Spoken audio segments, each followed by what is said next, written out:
channel. And today is finally the last part of me reading you guys' poems, and I'm very excited about that because I feel like it's one of the best things to realize that there are so many people who are writing and they're not afraid of expressing themselves and letting me read those amazing, beautiful poems, considering the fact that they're so genuine and at the same time so close to their hearts, because I feel so much is happening in their poems. So yeah, this is the last part of it, and I think that, well, I don't just think, I'm sure that I'm gonna do similar things in the future as well.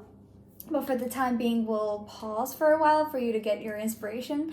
And at the same time, for me to kind of try to do different other videos as well for this channel to be interesting, and also for it to have a wider variety than it does right now.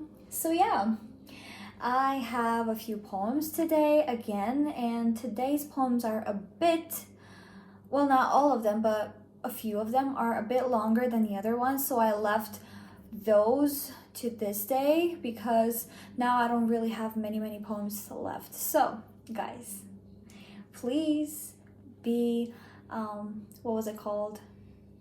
Be attentive because we are starting the poetry reading session now. Let's go! Dear angels, in this collection of life, I feel like a blooming shadow, weaving celestial stories of love, one whiffed with honey from my heart, with my precious hands illustrated by my glaciers, in whose warm was this masterminded, tipsy by heaven's touch. I want to touch humanity, rocking life in tunes of pretty seasons. Beyond these, I yearn numberlessly for gratitude, life as a wife. Years have taken to my heart in choicest youthful affection, quite thoughtful for days within my years to miss. I would be out of my way to have my way, living in a magical sense of duty beyond unusual existence. Time calls for care and concern, reminding me to nurture the child within in ages of awareness.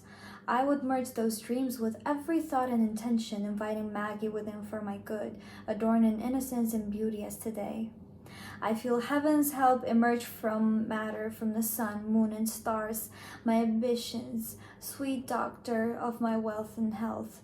Oh, bless, shelter, satisfy my passion, resurrect my hope, nourish my faith, wheel my joy, tone my threshold, bless movement of my lips and ink of my eyes, cook symphonies for my ears, store jewels in my thoughts and sensations. I feel like blessed fields, laughing with the sun by day, charting with the moonlight as neighbors, with gates lifted high beyond the reach of demons, precious and courted like sweet courts from astral springs. I reign like in a in full feeling of hallowed articulateness, gentle as blooming flowers measuring their petals, in luxurious servings for butterflies, bees, and moisture of heaven. In astonishment, I feel like a home of surprise and pears. Guarded in the lovely hands of night and day, my heart for these will breathe in the texture of kindness, encrypted encounter by encounter in the friendship of God. The very essence of good omen and tasty joy in every journey, but relief for the earth by him who gave them their ticking, brightened as health, log music, and the pleasure of divine tunes. Wow! Oh wow! I am really speechless with this one because, first of all, I want to say that this reminds me of the poems written by famous, amazing writers and poets, where you can't really understand what it actually is about until you read it a few times, until you analyze and kind of also describe and explain every sentence, every line, to be able to understand all the metaphors hidden in the lines. And it also shows you how beautiful the words can be. Sometimes it's like, oh, I understand all the words, but what does this person mean by this line? And it was really beautiful. I loved it. There was this one sentence that I instantly fell in love, and I think that judging from the way that I read it, you guys might have noticed that. I Want to Touch Humanity. I felt like it was really beautiful because, like, how can you touch humanity? Is it really tangible? Is it something that you can touch? But despite all of it, despite all of those thoughts coming into your head, you're like, yeah, I want to touch humanity. It's like you want to feel it, you want to understand whether it exists or not. And it was really, really beautiful. I feel like this poem should be read at least twice or thrice to be able to make that sense, and also to be able to kind of focus on different parts of it, and also to slowly try to understand and analyze it for yourself. And I loved it. The metaphors, the beautiful parallels, the amazing descriptions. Wow, wow, wow. Just incredible. I loved, hold on. There were a few things that I really liked, especially this part. Hold on, where was it? Yeah. Oh, blessed shelter, satisfy my passion, resurrect my hope, nourish my faith, wheel my joy, tone my threshold. And all of that part really felt to me like the beautiful, incredible lines that you'll hear in the church. And there was this time that I was at the church, and I heard one of the priests say a prayer, and for some reason these lines reminded me of that prayer. It was in Armenian, that's why I'm not gonna say it, but it really, really sounded similar to me in the most positive way. And I feel like if you wrote about God here, then you believe in God and you are religious, so that's why I'm not afraid of saying that. But in case you're not, I'm sorry that I said that those were similar, but it was beautiful. Thank you so much for that. So this one, guys, the next one is so cute. It's really short, but it's the cutest thing ever. So, okay. Flowers smell nice. I love and don't think twice. My life would be an endless surprise with you as the prize. It's really cute. It feels like it could be a short, sweet, and cute and kind pickup line. It's like, my life would be an endless surprise with you as the prize. It was really cute and I loved it. It's really sweet. I loved it. Aww, such a good one. Okay, The Voyage. Where did I lose him? Well, within me he was once upon a time, blew away in the breeze of time into oblivion, in the fight to stay alright, left behind in the hustle and bustle of the daily race. Alas, where did I lose him? Perhaps I lost him in the anvil while smoothing my smile. It was his smile, and I stole it, and shaped it at will just to be within a sorted mix of acquaintances. And then the turbulence of the world tricked in, and then the facade started falling apart, and then the chaos accumulated. Somewhere in the storm, I knew I had lost him, the tranquility. I started looking for him again. I sailed along the mid-ocean. I dived into the depths once again, into the depths, away from the tumult. There, in the forgotten corner within me, he stood with his trademark smile. This is incredible and at the same time so mysterious. Guys, let me know if you thought the person or the thing that this poem was about was obvious, because for me, it was like, who is this person talking to? Like, who is this about? Is this a person that has a smile, that trademark smile, or is this some kind of a thing? Is this a notion, like for example the tranquility or something like that? And I really liked these lines because throughout the whole reading, period, like 1 to 2 minutes, I was constantly thinking about, like, who is that? Who is that he? Is it something? Is it somebody? Is it, I don't know, what is it?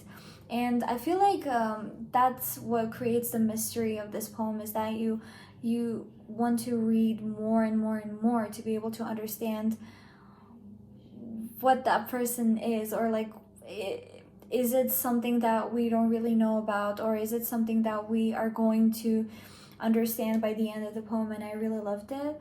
And I feel like it's about tranquility, but I might be wrong, because it says, I know I had lost him, the tranquility.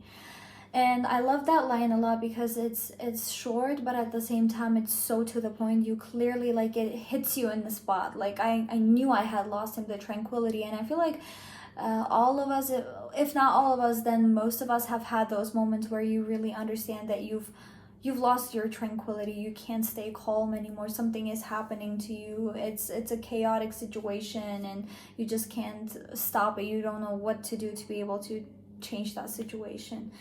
And it was beautiful, beautiful, beautiful. And because I also like the last two lines, because they were so deep, and I feel like there's so much more to it than what I understand at the moment. Like, there in a forgotten corner within me, he stood with his trademark smile.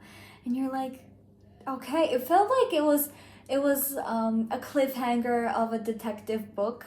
I might be wrong, but still, that's the feeling and the vibe that I got. But this was really beautiful and really deep. So this one is a much longer one, but it feels like we're reading a short story, which I think is incredibly amazing. So let's go and let's get into it. And I think that you'll love it, because it's like we're literally going into somebody's life with this longer poem. February 26. The day after it happens, we see him in the hospital 2 at a time, so translucent, his body mimicking the green of his hospital gown, and I forget how to breathe. And I ask how we got to this place, this blurry room where I watch my father pace when they say amputation. This place where there is no normalcy, no protection, no assurances. Every time his eyes close, my throat follows suit. I climb into bed with him and pray to God another time as he grabs my hand and promises things he doesn't quite believe. His fingers mimic the ice in my coffee that I didn't used to drink. And it makes my stomach turn, or maybe the oxys do that. He cracks jokes about the pair we make, and I remember the way his foot looks compared to mine, and I have to leave the room. I watch my parents drowning in worry, and I watch my brother sink faster. He still talks like himself and won't cry in front of me. I sit in waiting rooms from 9 a.m. to 9 p.m. every day for a month. I watch February end and March begin, sitting in front of a window 10 feet away from his bed. The poetry isn't quite lost on me. It's in the way I kiss him on his forehead every time I leave, and how he brings his head up to meet me. The way 3 children under 5 call him once a day because they want to hear him talk.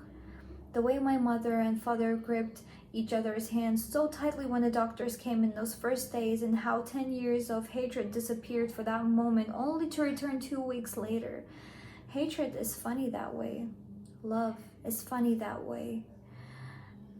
It watches years of incidents collide until the mass is too much to carry, and then it breaks. These instances shatter and feel the crevices of their children's bodies, splitting the unity they had 2 weeks before. Time runs in place, and I forget how long I've been in the dingy hotel bed.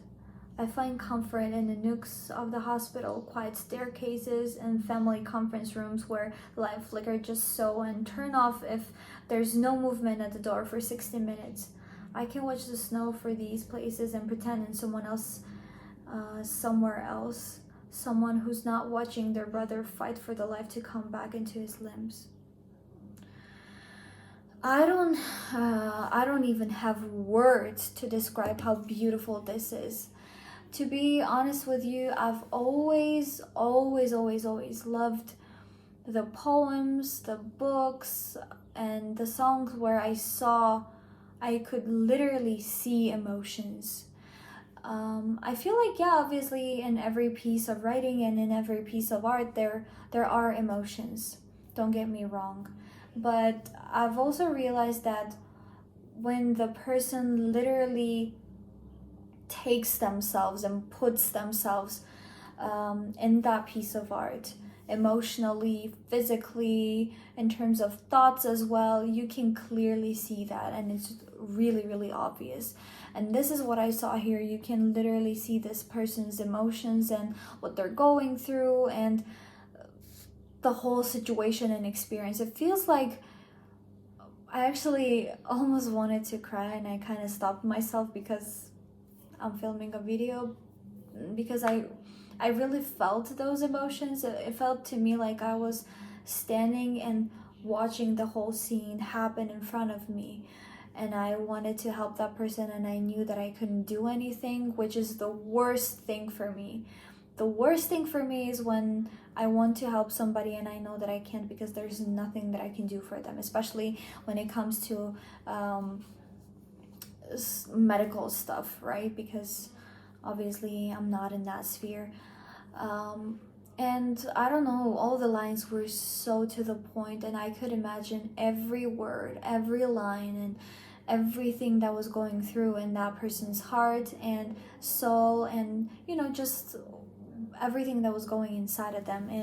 And I feel that, I feel that that's the power of writing, where you can make people actually go whatever you're going through at the moment. And this was magical. I feel like it's one of the most beautiful pieces ever, and I related to it on many different levels.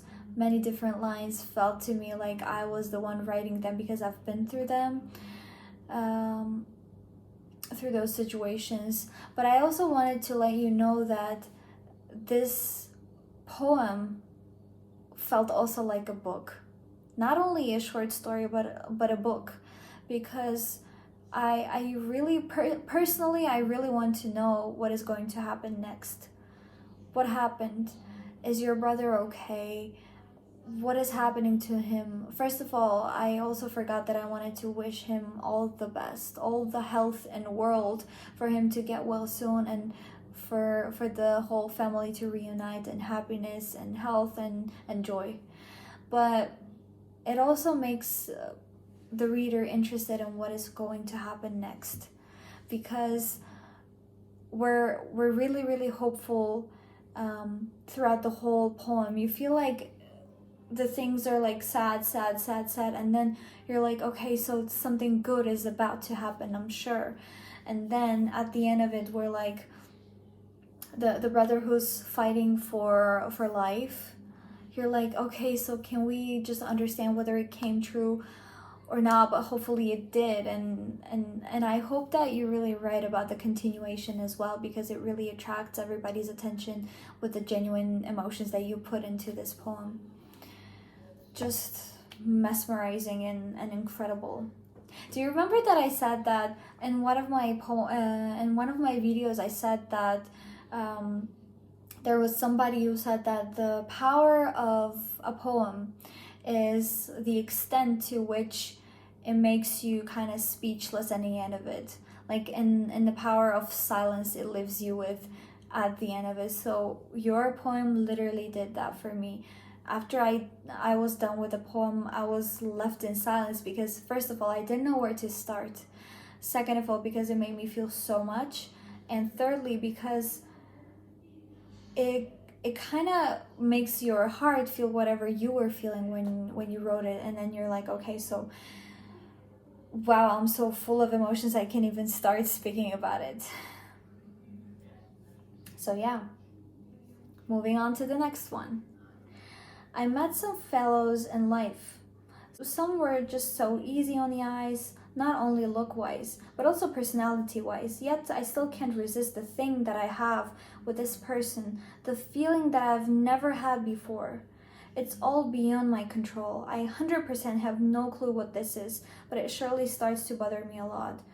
I seem to have lost my marbles, or perhaps am I blinded by love? This is so sweet. This is amazing. And I feel like this is what happens with everybody until you find that person, the one for yourself. Because before that, you're like, yeah, I've met so many people.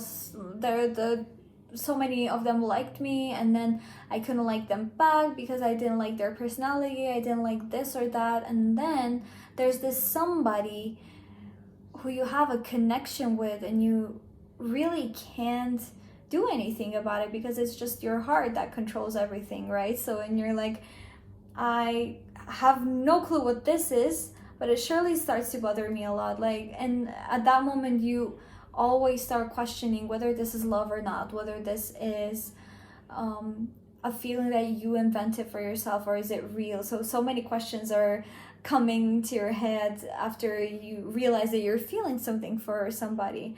And I feel like I think that it's really, really beautiful and sweet, especially when it has a beautiful happy ending. And what I loved about this poem also was the fact that it feels like we are sitting in front of each other and having this conversation. And I imagine this scene where I'm like, oh, hey, how are you? What's going on in your life? And you're like, okay, so I met some fellows in life. Some are just so easy on the eyes, not only look-wise, but also personality-wise. But you know what? Actually, I met somebody that I don't really understand what I'm feeling for, but this is what I'm feeling. And I feel like I could be blinded by love, which I loved a lot. It felt like a really genuine conversation that two friends are having with each other, or family members are having with each other, or just people who really like to open up to each other. So cool. The next one is by the same person. Please leave my mind alone. I wish I could command my emotions, as well as blocking my thoughts. Everything appears to be nonsense. Those sleepless nights make me sick, both physically and psychologically. I've been shadowed by negative beliefs, and my body no longer connects to my soul. Ooh, again, beautiful. But this is, I feel like the two emotions that I saw in both of your poems are so different. The first one was like romantic, cute, sweet, and this one is a darker one, is a sadder one in my opinion. But again, I would even say that this could be a continuation of the first one, because here I feel like in the first one it felt like you were happy that you're having those emotions. You're like, okay, so I don't really understand what I'm feeling towards you. And the second one, you're like, okay, you're driving me crazy. I keep thinking about you all the time, which this is what I concluded from the first sentence, because it was, please leave my mind alone. I wish I could command my emotions, because, oh yeah, and this was so relatable to me, because I wish I could control my emotions as well and command, like, don't like this person, or don't be angry because of this situation, or I don't know, hundreds and millions of things like that. So I totally related to that emotion, to that line. But also, leave my mind alone made me think that you're constantly thinking of that person, and you don't really want to think of that person because of hundreds of possible reasons. You might not want to like that person, you might understand that that person is not for you, or just, you know, hundreds of millions of options, which again attracts the reader a lot, because you start making those conclusions and you start thinking of possible options for why this person doesn't want to think about the person that they like. Okay, so this one again is a pretty long one. Let's go. So I said my goodbyes and picked up the phone. You watched me scream with all my lungs, waiting for you to call back, to come back to me. I wasted my time waiting for you to care. What we had for you is just an affair, telling your friends that you didn't care, but in my bed, things changed there. And I'm still wondering if it is fair to treat me like you don't care. I really thought you could be the one, but after things changed, these thoughts are gone. In my bed, you said you turned me on, but after that, you are gone. You left me there hanging all alone, and I'm still wondering what happened to turn me on. You left me wondering what is going on. I thought what we had was real, but for you it's not a big deal. You said you don't have time for relationships, and we were like two broken ships, sinking in the surface of the ocean, floating in slow motion. You told me that I'm the only one you want to date, but you still joke around about my weight, my appearance, and my height. And I'm wondering if it was all right, but it doesn't matter now because I'm hurt inside. You told me you will always be by my side. But I should have known that you lied. You made me believe all your bullshit, and you seem like you don't give a shit. You made me believe it, that we were forever. But for you, we were not even together. Yet you still talked about Heather, and when there is a change in the weather, you called me. And until this day, I miss you. I miss us. You are out of my sight, but always on my mind. At first you were kind, and I didn't tell you how much I cried. I'm still looking for myself, but I'm nowhere to be found. Maybe for you, I was just a rebound, and you have no idea how big is my wound. I should have cut you off from the first. I should have made my mama proud, and after 6 months, you reach me. But what happened to us before taught me that we are good in separate ways. Until now, I'm still counting days, and I will always remember your phrase, I love you, while into my eyes you gaze. Wow, guys, what's with all of you making me so emotional? Wow. Okay, so first of all, this was incredibly beautiful and emotional. Again, we see so many different emotions here, and that's the beauty of this piece. All the emotional stuff, the genuine lines, and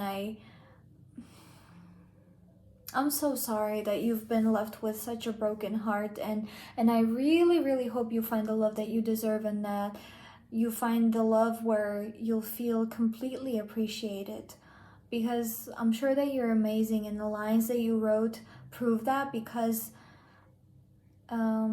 this is such a sad feeling where you love the person, but at the same time you hate that person, and that's what I felt through this poem.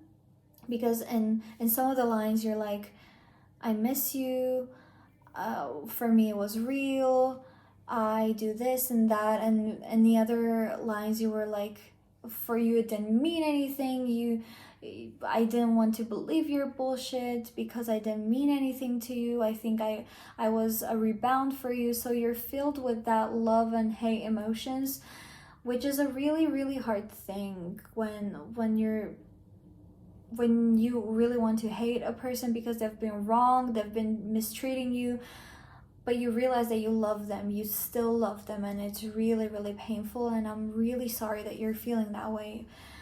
But it might sound really sad and crazy, but I don't really like being sad. The only thing that I love about being sad is that I feel like the best poems that I write are written in the moments when I've been really, really sad, and I've been really mistreated or just hurt. All of those moments inspire me to the point when I write the most genuine and the most emotional, and I feel like also the best poems of mine.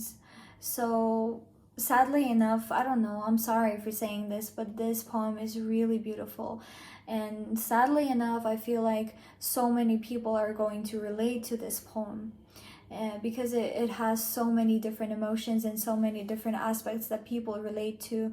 And it is, for example, the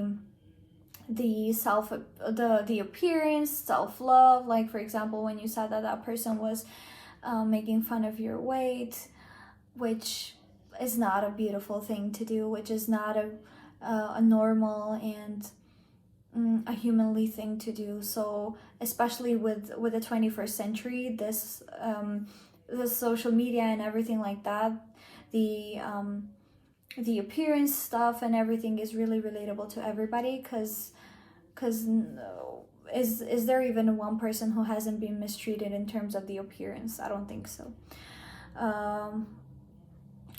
Also, everything about this poem was amazing and emotional and sad, but also really, really beautiful, like extremely beautiful. Yeah, well, relationships like this at least help us write in a way that nothing else can. No matter how much you watch movies, no matter how many songs you listen to, unless it happens to you, you really feel everything deeply, And that's the moment where the words of power and the words of those emotions come out of you and make up these beautiful poems. Really, really beautiful. And again, I hope you find that person who inspires you to write happy, incredible, kind, positive poems instead of sad ones like this. Although this poem is extremely beautiful. Okay, the next one. I was today years old when I realized self-perception is not your definition, only an image projected by so many. I was today years old when I realized you cannot rely on the strength of your image for so long. Eventually, your true colors will guide you to the place you belong. And even if you think you're strong, the ways of this world are so much stronger. I was today years old when I realized even the things you live for can be too far gone, too cold to hear your voice when things are wrong each and every day. My pain guides me deeper into my own illustration of what is happening here. This now. Let God guide me as I leave my own mess. I'm tired of being possessed by what happens every time I close my eyes. I was today years old when I realized the scary mental images of self and societal perception will never go away because I knew the truth. The only difference now is the table has been set. I love this one because to me, this felt like a really, really powerful poem. It's like giving, oh yeah, oh my god, right. This could be like a really, really inspiring and powerful talk that you're giving to different students about self-image, about self-love and appreciation. It feels like you're literally trying to inspire and motivate everybody to love themselves, to kind of understand that it's really, really important to understand the fact that self-perception is not your definition. It's only an image projected by so many. And what I got from your poem was like, you don't really have to pay attention to everybody's words to be able to understand who you really are. And no matter how much you try to hide your true self, it's going to come out and it's going to help you become that beautiful self that you were meant to become to begin with. I loved everything about this poem, and especially the powerful vibes that I got from it, the powerful emotions, the inspiring, that push, like, you know what, love yourself, this is this, self-perception is not this, it's that, and everything like that. And I felt like that was really, really beautiful and inspiring. I love that. The next one is again by the same person. Let's pretend we're numb for fun until all our problems turn to none. Just when I thought my life was laid out, my world does a spin. I begin to break out. Everything I need is inside of me. Yeah, just a matter of finding, but I never seem to do it timely. Before I'm lost in despair, listening to Lil Peep while doing my hair, lost in the sirens without a care. I thought I had all I needed, but even that was conceded, still finding reason not to end my season of self-sabotage and treason. All I can say or pray is there's a way, there's light someday, there's life out there, just hold me close. I'm so sorry for stopping sometime because you really have a beautiful handwriting, but sometimes I was mixing the letters and I really wanted to read it correctly, so I'm really sorry for the pauses in between. But this is a really beautiful one, and I love poems like this when you're like, let's pretend we're numb for fun, just hold me close, do this and that. It was so genuine, and it felt like, again, a conversation that you're having with yourself or with somebody that really means a lot to you, and you're like, let's just pretend we're numb for fun. Especially that line really touched my heart, because sometimes I'm like, would it be easier for me if I were numb, or would it be easier for me not to be as emotional as I am actually? And this really touched my heart for that reason. And I really like the fact that you're saying, hold on, there's a way, there's light someday, there's life out there. Amazing, beautiful lines. Positive, inspiring, encouraging, and I love positive messages like that where you're really inspired and it really gives you hope when you feel like you're hopeless. Incredible. So guys, now there was somebody who sent me poems in Hindi, I believe, and I said that I couldn't read those out loud because I don't really know Hindi. But they were like, yeah, it's fine. I just sent it to you for you to know that I wrote this poem. But also, I wanted to give that person their kind of part of spotlight as well. So that's why I am going to put those 3 poems separately in this part of the screen. And the people and my followers and my subscribers, those who know Hindi, will get the opportunity to read it. And yeah, that way I won't neglect one of my followers, and at the same time I will give them the chance to be read by the people who really know the language. Okay, this is the first one. So, and I asked this person to tell me what the poem is about, and she said that it's about the first meeting and the last one. Somehow it's about separation.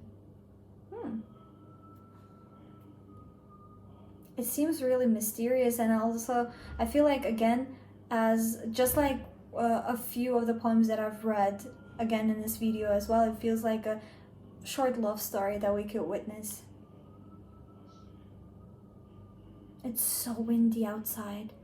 That's why I'm clearly always looking at the window, because it's really even scary how windy it is. Okay, never mind.